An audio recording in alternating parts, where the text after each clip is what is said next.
Hello' student, আজি আমি class 10ৰ acid, ক্ষাৰক আৰু লৱণ এই চেপ্টাৰটোৰ দ্বিতীয়খন প্ৰশ্নাৱলীৰ প্ৰথমখন কুৱেশ্যন আমি আজি ডিছকাছ কৰিম ইয়াত। তো এতিয়া কুৱেশ্যনটোত কি দি আছে আমি একবাৰ চাই লওঁ। কুৱেশ্যনটোত দি আছে যে দৈ আৰু টেঙা খাদ্যবস্তু পিতলৰ আৰু তামৰ পাত্ৰত থোৱা নহয় কিয়? ঠিক আছে। চ' এই কুৱেশ্যনটো কৰাৰ আগতে আমি এটা কনচেপ্টৰ বিষয়ে জানিব লাগিব। সেই কনচেপ্টটো তোমালোকৰ এইটো চেপ্টাৰটো দিয়া আছে, য'ত কোৱা হৈছে যে এচিড আৰু ধাতুৰ লগত বিক্ৰিয়া। ঠিক আছে। এতিয়া এচিড আৰু ধাতুৰ বিক্ৰিয়া কৰি আমি কি দিয়া?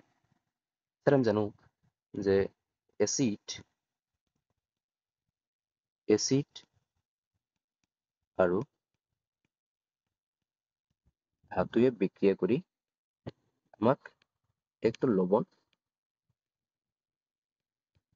লৱণ plus sir hydrogen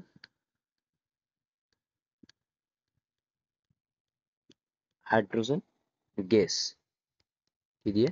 hydrogen gas. ঠিক আছে। তো তোমালোকে ক'বা স্যাৰ ঠিক আছে, আমি বুজিলো এচিড আৰু ধাতুৱে লৱণ আৰু হাইড্ৰোজেন গেছ দিছে। এই কনচেপ্টটোৰ লগত এই কুৱেশ্যনটোৰ লগত কেনেদৰে জড়িত হৈ আছে স্যাৰ? চোৱা যে ইয়াত যিটো কুৱেশ্যনটোত কোৱা হৈছে যে দৈ আৰু টেঙা খাদ্যবস্তু।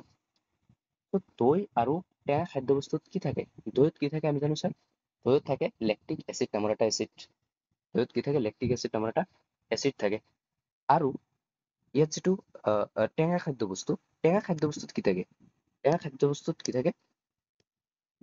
ইয়াতেও কি থাকে? এচিড থাকে। সাধাৰণতে টেঙা খাদ্যবস্তুবোৰত কি থাকে?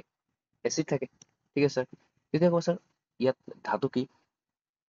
ইয়াত ধাতুটো হৈছে পিতল আৰু তাম। এইটো এটা কি? এটা কি ধাতুৰ পাত্ৰ হয়, ধাতু হয়।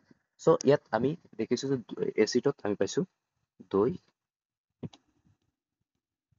আৰু ইয়াত কি পাইছো? টেঙা খাদ্যবস্তু। দৈ আৰু টেঙা খাদ্যবস্তু আমি কি পাইছো? ইয়াত এচিড হিচাপে পাইছো। য'ত কি আছে? এচিড আছে। আৰু ধাতুত কি আছে? ধাতুত আছে পিতল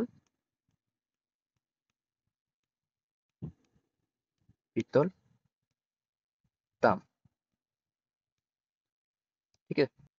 চ' এতিয়া যদি আমি দৈ আৰু টেঙা খাদ্যবস্তুবোৰ পিতলৰ পাত্ৰত থৈ দিওঁ, তেন্তে আল্টিমেটলি এটা ৰিয়েকশ্যন সংঘটিত হ'ব, যাৰ ফলত লৱণ আৰু হাইড্ৰোজেন গেছৰ উৎপন্ন হ'ব। ঠিক আছে। তো এতিয়া ইয়াত যিহেতু যি হাইড্ৰোজেন গেছটো আছে, এইটো এটা গেছ হোৱাৰ কাৰণে ই উৰি যাব। ঠিক আছে। ইয়াৰ পৰা উৰি গুচি যাব। অ'কে। তো খাদ্যবস্তুটোত আল্টিমেটলি কি ৰৈ গ'ল? ইয়াত ৰৈ গ'ল লৱণ।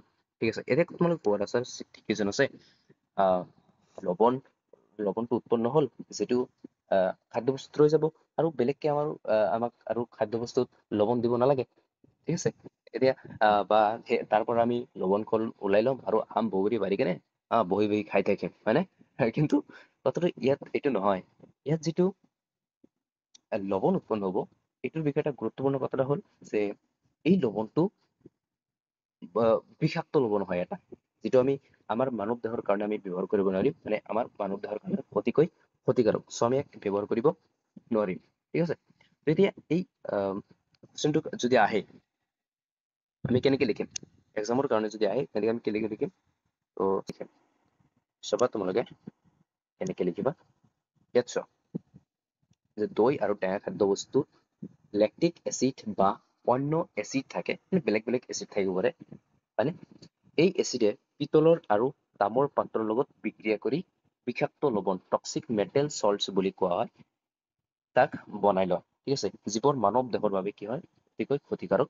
সেয়ে দৈ আৰু টেঙা খাদ্যবস্তু পিতল আৰু তামৰ পাত্ৰত থোৱা নহয়। তেতিয়াহ'লে তোমালোকে এইটো স্ক্ৰীনশ্বট মাৰি লোৱা আৰু লিখি লোৱা। Thank U.